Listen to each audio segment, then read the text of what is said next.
No. I'm on. Oh. Yep, go. Hi everyone. Welcome to Cook with Jay Woo on Instagram Live. I'm Chef Rhonda Stewart, and we're coming to you from my Charlotte kitchen. So I'm an instructor here at the Charlotte, North Carolina campus. I am a Jay Woo grad of Charleston in 1998. Wow, that's 22 years ago. That's crazy. I also have a bachelor's degree from Wofford College and a master's from Queen's University. I'm a baking and pastry instructor, but I also teach in the academics. I teach communication skills. So thanks for coming today. Please chime in with any questions. We're glad to have you here. We're going to make a peach rhubarb crisp. So I've already prepped some of the ingredients. Sorry? Gluten-free, dairy-free. Oh yeah, that's right. And it's gluten-free, dairy-free. I have my daughter Tinsley with me today. She's our camera woman. Say hi. Okay, so this is a gluten-free, dairy-free. Now that meets a lot of dietary restrictions. It also tastes really good. So we have peaches, and we have some rhubarb, and whoops. Oops. And we're just going to cut the last peach in here. So peaches are native to the South. Georgia is known as the peach state. California is actually the biggest producer of peaches, followed by South Carolina. So South Carolina actually produces more peaches than Georgia, but Georgia gets the peach on their license plate. We're also going to combine this with rhubarb, and rhubarb is native to northern climates, everywhere from Maine to Oregon and Canada. My family's from Canada, so I kind of grew up on rhubarb. We had rhubarb everything. Rhubarb with strawberries, rhubarb with blueberries. Rhubarb is often combined with another sweeter fruit because the rhubarb is quite tart. Now, rhubarb is technically a vegetable, but we always put it with fruits. So look at these peaches, they're gorgeous. So these came from the local farmer's market, and these are called freestone peaches because you can see how it just pops right out. The stone pops out of the peach really easily. They are the later variety of peaches, so you don't get these the first ones. Those are clingstone, and those are the ones that are really hard to get out. But these are the freestone, which are beautiful. So I just peeled these peaches, really easy to do when they're so nice and ripe. And then I'm just slicing them, so you can see the peel comes right off.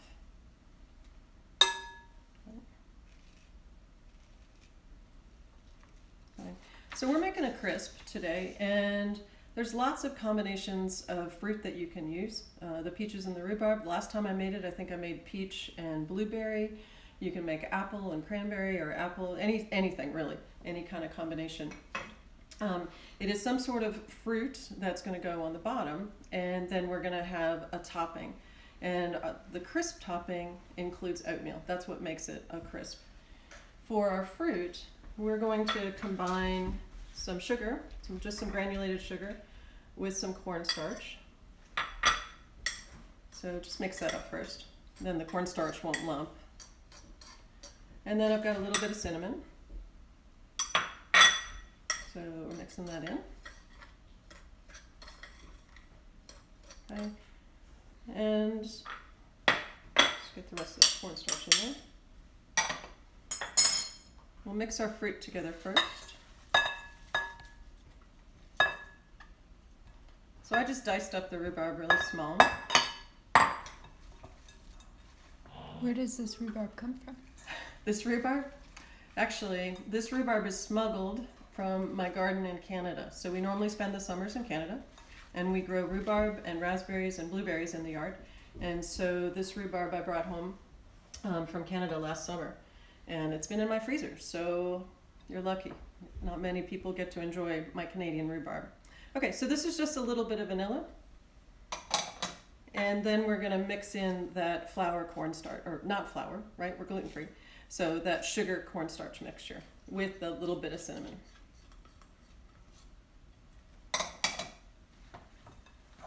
Okay, we're just gonna stir that together.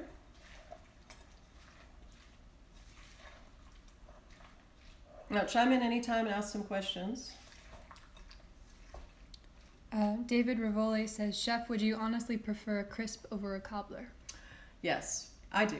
I like a crisp over a cobbler, and this sounds dumb because it's crispy, because it's really crunchy. Cobbler is a closer to a biscuit dough that is put on top of the fruit, and the top of the biscuit dough usually ends up kind of crispy, but the bottom is kind of doughy, which some people love. I prefer it crispy. So, all right, so then we're going to take our fruit mixture. Oops, let's get rid of this. And pour it into our baking dish.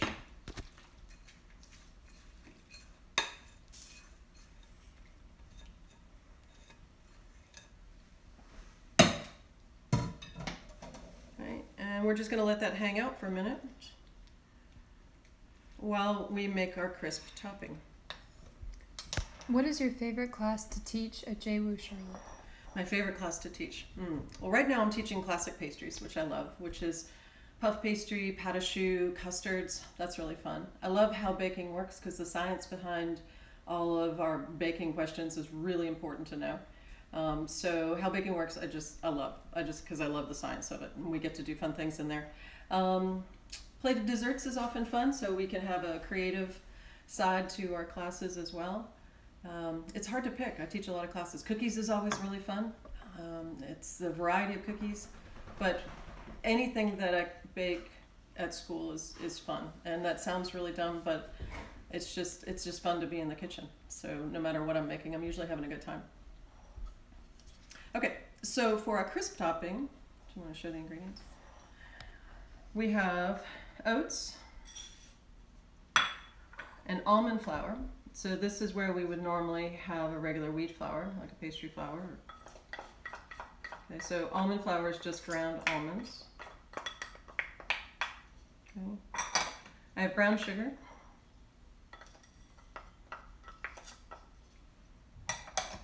And then we have a little bit of salt and cinnamon and ginger.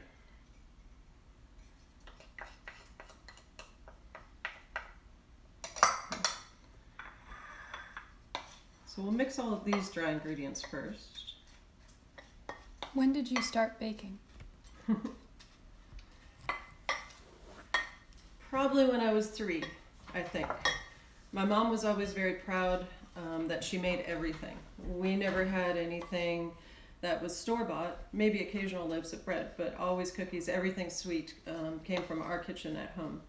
I think probably my first purchase cookie was a Girl Scout cookie, and I probably sold my weight in those. But so I always baked at home, and my mom had written on a recipe that Rhonda likes to help bake these, and it was a peanut butter cookie recipe. So forever, really. Okay, so this is what also, so we have it gluten-free, right? Because we put the almond flour instead of the normal like cake flour or pastry flour. And then for the crisp topping, it usually has butter, but here I'm using melt coconut oil. So I used the coconut oil and melted it, and then I'm going to add it to those combined dry ingredients. And we're just going to stir that. What's your favorite summertime fruit? Blueberries. But wild blueberries. So I said that I spend my summer in Canada, and we have blueberries in our yard. So every day I go out and pick blueberries. So wild blueberries are just really unique. They're tiny. They're probably about the quarter of the size of a cultivated berry, but about 10 times the flavor. No offense to cultivated blueberry growers, but the wild berries are the best. What's your favorite soup? Soup? Ooh. What's my favorite soup? Probably butternut squash. That's a staple in our house. Butternut squash soup. Sometimes we put a little sweet potato in it. And I usually like to make that dairy-free too, so if we're going to add it, make it creamy, use coconut milk to cream it with. Okay, so we've got those dry ingredients, and now I'm going to add my sliced almonds.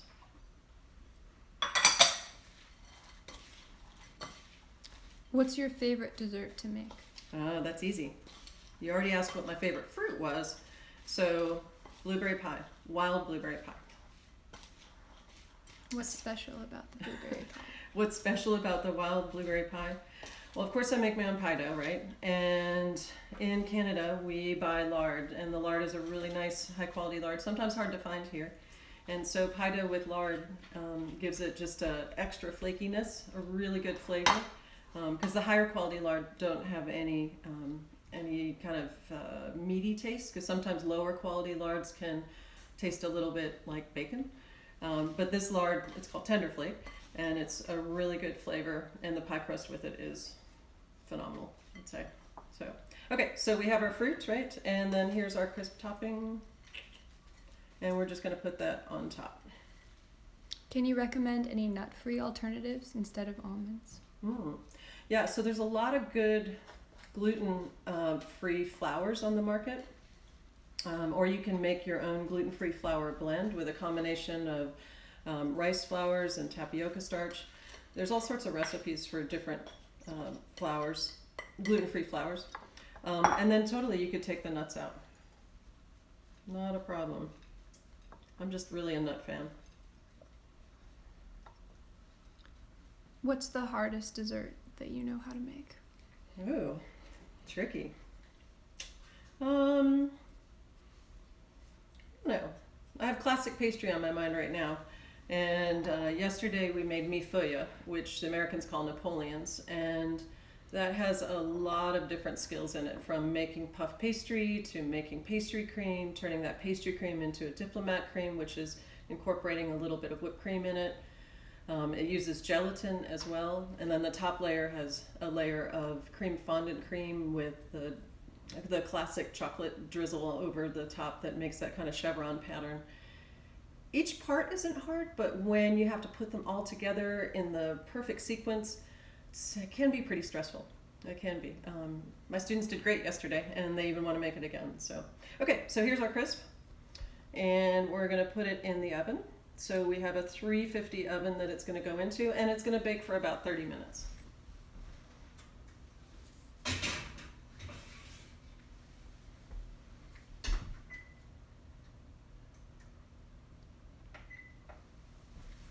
Just wash my hands.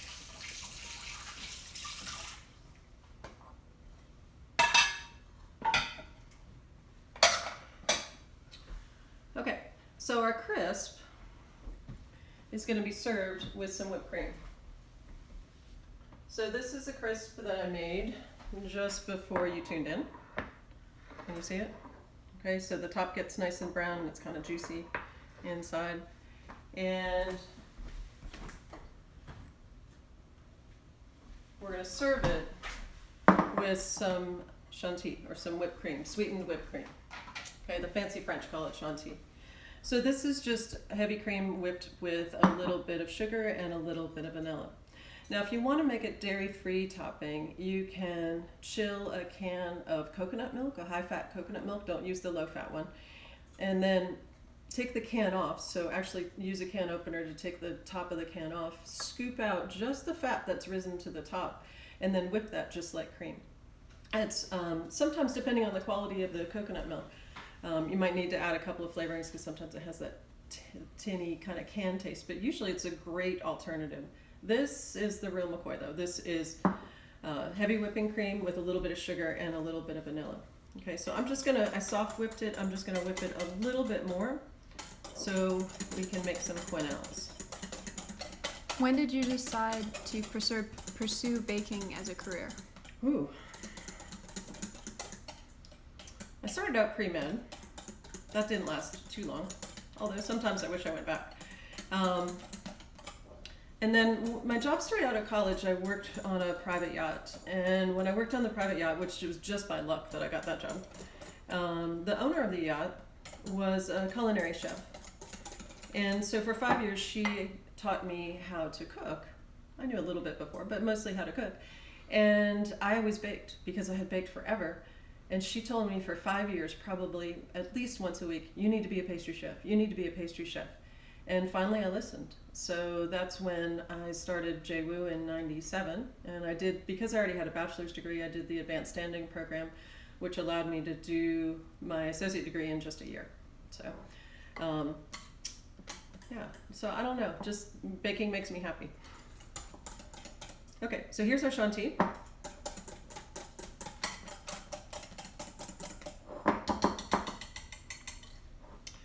And we're gonna serve our crisp. Can you see this? Yep.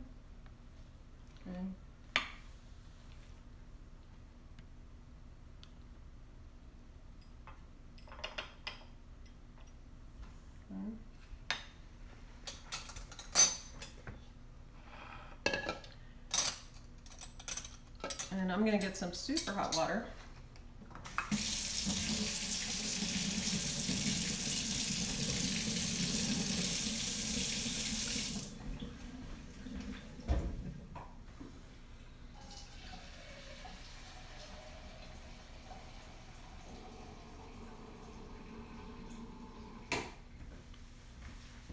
Sorry about that. Some super hot water.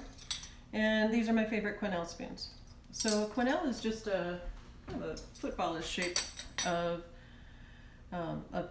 whipped cream, or of the Chantilly. And so I put my spoons in hot water. I like to work with more than one at a time. These are little tiny ones, so we can practice with those as well. And we'll do a couple practice ones. You see that? Mm-hmm. Okay. So really hot water is the key, and then getting a fresh spoon every time. So I have a container of hot water and a spoon, and one Quenelle. Okay, and then I get a new spoon. Let's do a little one, see how that one works. And just drag it along the side. And there's a little one. Okay, so you see these a lot in plated dessert, but we practice with them at home. Chef McCall says good job. Thanks, Chef. How are you? Okay. So for our crisp, I think we want a big one, right? Okay, so you just take the edge and roll, and then immediately put it off to the side. That's it. Oh, Austin says, Mom number 2, you're doing a fantastic job. Thanks, Austin. Great. Okay, so what questions do we have?